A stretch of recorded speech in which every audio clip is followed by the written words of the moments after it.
Has anybody been hacked over here, lost any money online? Nigerian scam or I don't know what scam. No, but people have read about it. You read about that article which happened today in Times of India. That 67 lakhs was 63 lakhs from the bank was there. If you see on the second page, there's a gentleman who's there who's been the cyber lawyer behind this case. And that man is sitting amongst us.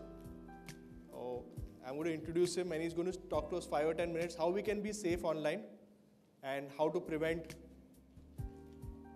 fraud. Prashant. Prashant, welcome to Jam with Sam. Sit and sit. Yeah, sit. Please. Yeah, good evening, friends. I'll just relate to you this case which happened right now, and this is a very mind-boggling case.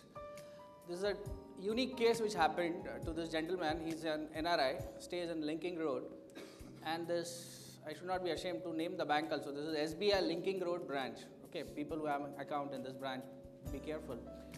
Now what happened is, this guy, he just came from Lagos. So the country of origin is also in doubt, right? Nigeria. We are just feared by this name.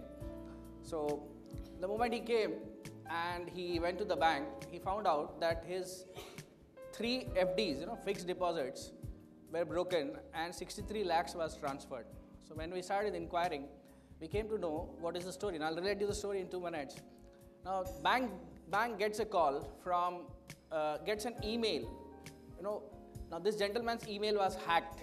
Okay, his Gmail was hacked. And from his Gmail, a mail was sent to bank stating that my throat is having problem. I've got sore throat and I've come to London for some kind of treatment. So I can't speak. So I'm sending you this email instructions. So kindly transfer $40,000 to this, my account in a Lloyd's bank, and a particular account name was given. So bank, without any kind of inquiry, further inquiry, transfers $40,000. Okay. Now see the fun. In London, banks don't take dollars. They want pounds which come to them. So the Lloyd's bank sends the dollars again to the bank here. So bank converts it into 30,000 pounds and sends it again. Okay. So, and later the same guys call back the bank and say, okay, we never got this 30,000 pounds and it didn't come to my account. So, and I have arranged some loan and I've paid for the treatment of my sore throat. So why don't you send it again, 30,000 pounds, but not this time to my account, but to my company's account. So they mentioned some Nikki Ventures, which is there in New Bank, Barclays Bank, and why don't you transfer there? These people break another 2 FDs of this person and transfer the money of 30,000 pounds to this ID. Okay, break the FDs. Okay, when you're transferring, now what are the lacunas? It was joint FD of this NRI husband and wife. What are the lacunas? A2 form is required for foreign reimbursement. This fraudster given A2 form, but that was a soft copy. Signature was there. Now the signature was a Photoshop cut copy paste. Okay, so that was taken into account. And what are the other lacunas? If it was urgency, now if you as a humanitarian ground, you possibly say, when you say you are sick, possibly bank has to transfer, customer service.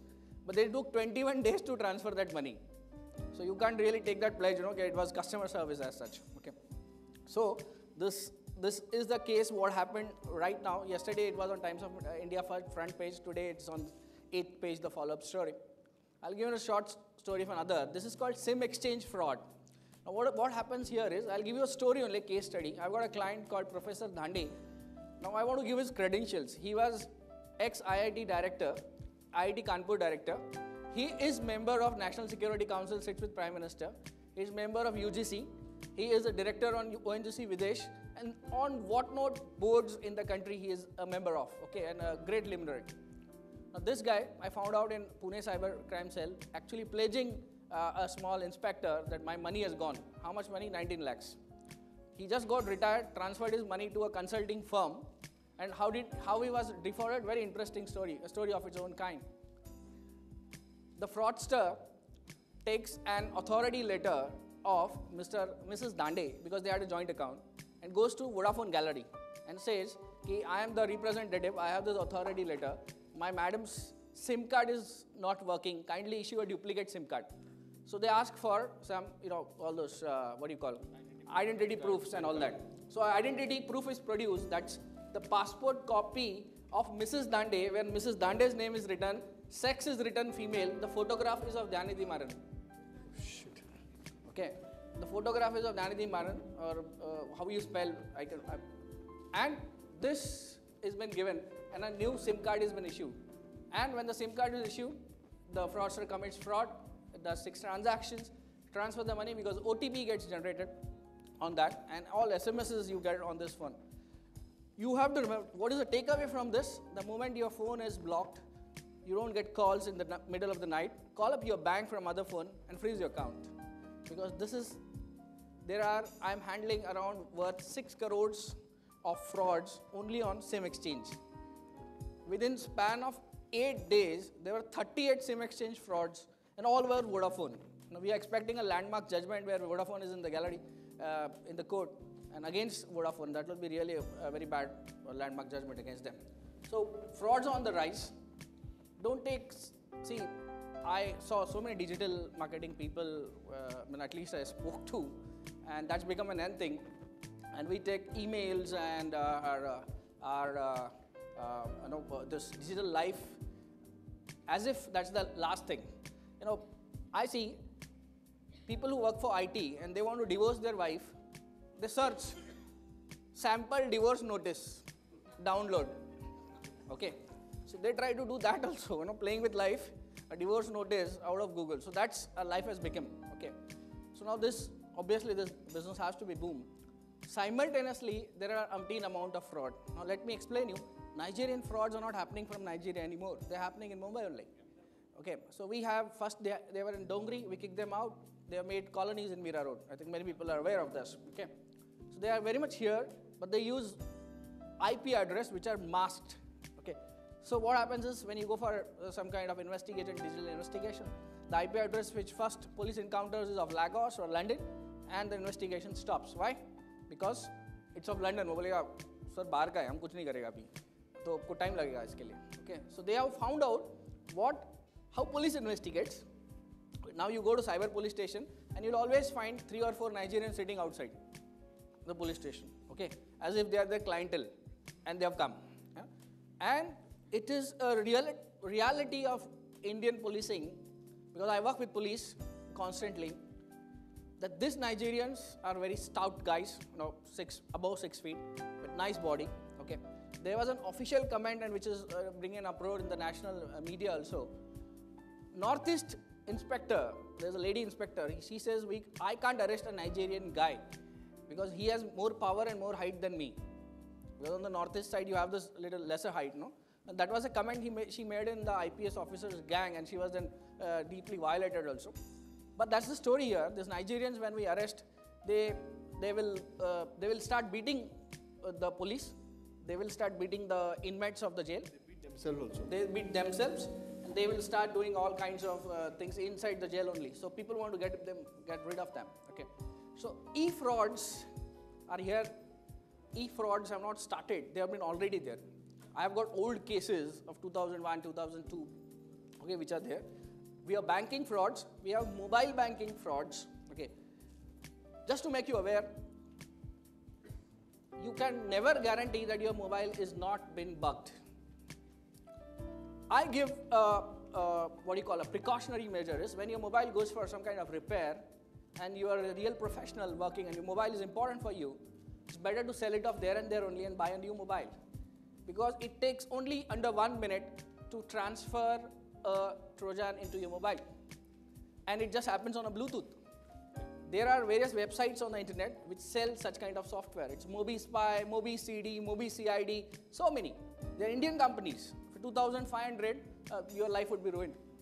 Every single call you make is been transferred. Every single message you put or WhatsApp message you put, it gets transferred. So that actually, Prashant, is very dangerous telling with all the wives over here. Because it may come into our this thing and they'll say, acha, So wife getting into husband's account or husband getting into wife's account amounts to hacking. So please be aware. Okay. So we had a case law where the wife was getting into husband's account and actually noting down the chats, and because she wanted divorce from the husband, and adultery is a good ground for divorce. Okay. So but the moment that happened, the husband went to the cybercrime court, and the court held that the wife is guilty of identity theft and hacking, because when it's not happening, then it amounts to hacking. Okay, so you have to be aware on this front also. See, everybody knows one crime, hacking. No, I don't want to go into legalities, but I have very less time given to me. What is hacking as per law? Okay, now I'm not talking law. I'm just telling you 4 words what amounts to hacking. My section 43A read with 66 says, anybody who accesses or secures access to a computer. Can I have your phone? Now, everybody agrees this is a computer. Okay? I just take phone from Sam without his permission in my hand. Have I secured access? Have I secured access in my hand? Yes or no? Physical access. Physical access is secured. I have not accessed it. I have not guessed his sequence or guessed his password. That obviously amounts to hacking. So the moment I secure an access, सिर्फ phone ले लिया मेरे हाथ में, what I have done? I have done hacking. आपने किसी का laptop अपने हाथ में ले लिया, iPad हाथ में ले लिया, उसके permission बिना. Okay, because you would say I didn't have bad intention, because law depends on mens rea. But that you prove in the court of law. You never prove before the police. Okay, because he can print you any way, whatever way he wants. Okay, so my dear friends, data theft. I keep getting cases all the time when clients move from, when employees move from one organization to another organization. They carry all their bulk data, marketing data, and they start marketing. Now I have CEOs continuously coming at my house because their staffs have done that, the marketing staff. They didn't want the marketing staff to do it, but marketing staff will always do that. They'll bring all that data, and then competing company will put a case on the whole system itself. And the business, now there's a risk of that business being pulled down. And this business is already financed. I don't want to reveal, obviously, the client's name. So umpteen amount of clients like this. So data theft have become another problem with this cybercrime. So data theft, hacking, identity theft, putting fake Facebook profiles, okay. Then morphing of pictures. This is so dangerous. I had a case where a judge, he has kept that morphed file whitely. Today only the date was there. He has wrapped it on a white cloth and put it in a very special file, special cupboard. Judge is doing this. Okay, why? Because it was morphed and it has so many secrecy to it. Okay, so because he felt that there's a great technology being used and a different section, and he was very sarcastic to the lady also. So many types of crimes are happening. You have to be careful for your children also, because children are doing a lot of crime. I've got 7th, 8th standard students who, there is a case on these guys, So revenge, what they want to take on these friends, it goes on ultimately on Facebook. Revenge on the friends, revenge on their teachers. They all fight it out, slug it out on the Facebook. And what happens? Your network avatar, what digital marketing people can actually tell you more, it is spoiled. And you won't guess it, all your visa officers actually do a search on it. You only must have built it, those search engines, which actually search for what kind of ugly spats you pick up on Facebook or this networking sites, and what kind of image you are going to build in there. So be very careful when you're building up your online avatar, or your children have been building, because they may not get scholarship, they may not get foreign visas, etc. Okay, I can keep speaking because so Prashant, I'm going to invite you next time. Okay, this was a short notice. He came over here. He was busy with the case, and thank you so much for coming over here. Thank you. And we'll definitely have you next time I'll give you more time. No, so you can engross us with the talk. Let's give it a hand to Prashant.